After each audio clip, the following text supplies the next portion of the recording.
Rencontre avec Paul, 16 jours. Gaëlle, sa maman, reçoit Mylène pour la première visite après l'accouchement. Notre sage-femme titulaire écoute et conseille.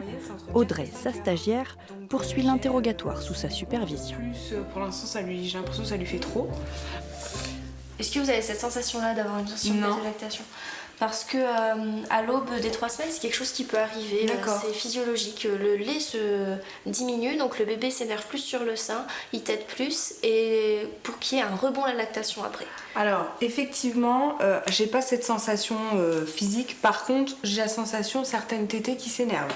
Ça, c'est sûr. C'est vraiment top. D'ailleurs, j'en ai un peu abusé parce que c'est vrai qu'on n'en avait pas forcément besoin, mais de se dire toutes les semaines, il y a une échéance, il y a une personne qui va venir, qui va regarder que tout va bien, avec laquelle on va pouvoir discuter, je me note mes petites questions, etc. On est plus serein et on rembraye sur notre semaine tranquillement. Donc, c'est vraiment l'histoire de la sérénité. C'était la 2e grossesse de Gaëlle, déjà maman de Hugo, 5 ans. Le papa, Benoît, n'est jamais très loin. Sa paternité, il la vit pleinement, en profitant des conseils au même titre que la maman.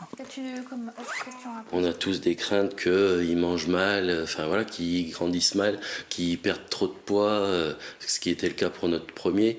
Donc là, il n'y a pas de problème. Comme vous le voyez, il a plein de cheveux et tout va bien. Donc voilà. Tout est très bien. Si vous l'avez même vers vous, avec vous... Un bébé en bonne santé, des parents heureux, mission accomplie pour Mylène. Rien que ça, il n'y a pas besoin que ce soit très compliqué. Je suis contente d'être à cette place de sage-femme parce qu'on a un métier super, on est vraiment proche des gens et ça se voit. Et le fait de l'entendre, ça fait plaisir également. Ça, c'est chouette, on a une très très belle place.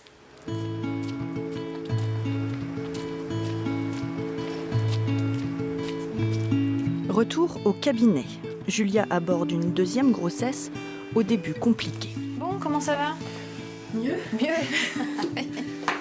Je sais bien, mais j'essayais. La séance commence par un échange pour sonder le moral de la future maman.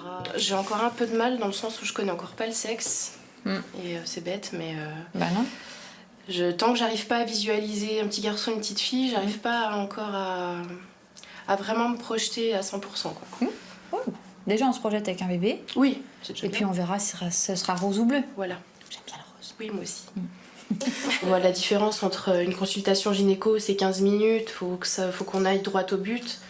Avec une consultation sage-femme qui dure 1 heure, on a plus le temps de s'attarder sur les choses. Et oui, du coup, j'avais ramené à boire.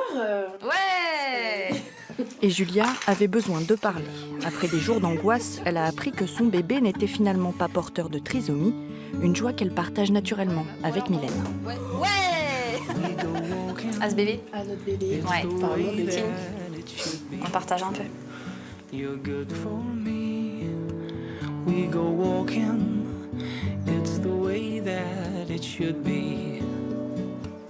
Les consultations s'enchaînent mais ne se ressemblent pas pour Mylène.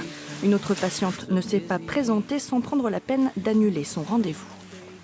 Quand elles viennent pas pour un cours de préparation, par exemple, ça, c'est pas très grave. Par contre, quand c'est pour un suivi, soit peser le bébé, soit faire un monitoring, effectivement, ça m'inquiète parce que je sais pas quel suivi va avoir ce bébé. Je vais m'occuper des autres dames tout en y pensant. Dès que je vais recevoir un message, je vais supposer et espérer que c'est elle. Je vais y penser jusqu'à ce soir, je pense encore, effectivement. Ouais. Mylène enverra plusieurs messages à sa patiente sans obtenir de réponse.